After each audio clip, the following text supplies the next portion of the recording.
female. Just like the male, the biological male, the biological female also has masculine attributes, although to a lesser extent, and depending on how big this extent is, it determines her fitness to play the role that the female type is supposed to play within the procreative game.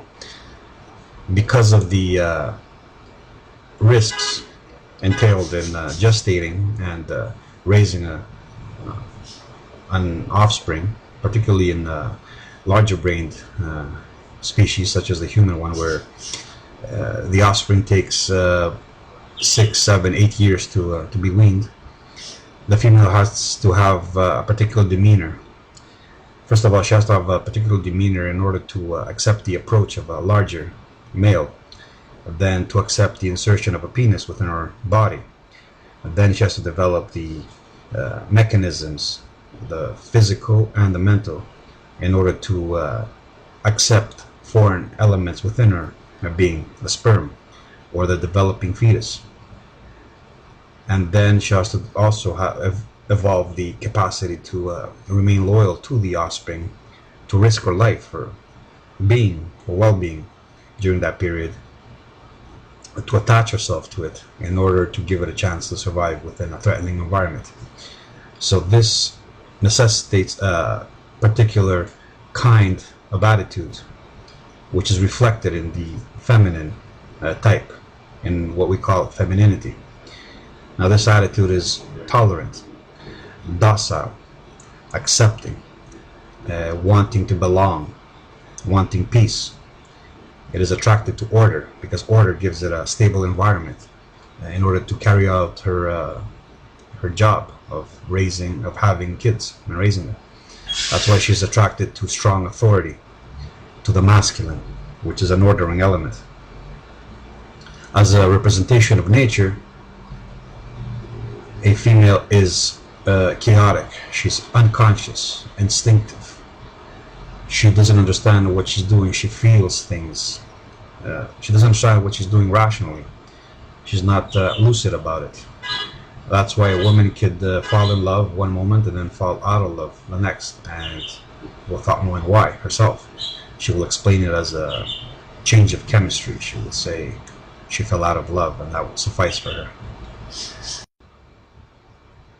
Given the attributes I just mentioned, it's easy to see why the feminine type is preferred by the system, and why it's promoted and nurtured, and why the females do well within authoritarian systems or uniforming systems such as the modern one, and why little boys have to be trained and repressed in order to behave and think like little girls, which creates an entirely other problem, type of schizophrenia, which I might get into in another video. So we see in any social groups a tendency towards the female internally. I mentioned this in another video. In a wolf pack, the weaker male, in order to be integrated within the wolf pack, has to experience a drop in testosterone. That is, it has to become more feminine in its attitude. In other species, the males are excluded altogether, such as in elephants and lion prides and so on. Human beings, of course, use the lion or the primate approach. That is, they integrate the males, and then they pose this emasculation upon them. Now, the larger the group, the more pressure there is to be feminine, because there's more to tolerate. There's more to tolerate, and less of self-awareness is accepted, because self-awareness creates a consciousness which is resistant to integration. The simpler the mind is, or is maintained, the more easily it is integrated within a system. That's why we see in modern systems a dumbing down, not only amongst men, but females too. And when I say the system feminizes, I include females in this. That is, on top of being female, there's a pressure to be further feminized, to become prissy almost. Of course, there are displays of machismo, which I call hypermasculinity, or we can point to lesbianism. But like I said in the other video about males, being female is an attitude, a way of engaging the world. So whether you wear pants or strap on a gun, if you think like a female, you're a female. If you're attracted to a female sexually, that doesn't make you masculine. In fact, there's a lot of males, as I've noted, that are much more feminine than biological females. That is, the sexual aspect, intercourse, is but an element of what it means to be masculine and feminine.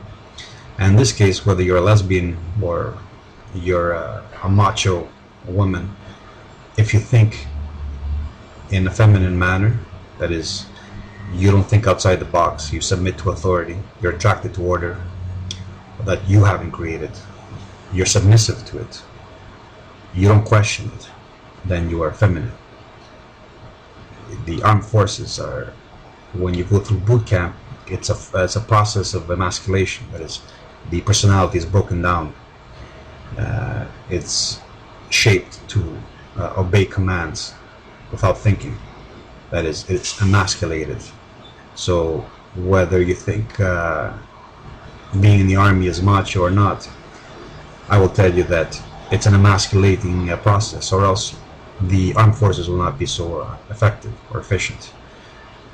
Being a free thinker, that is, challenging authority, thinking outside the box, being masculine, is not tolerated by any institution, including the system at large.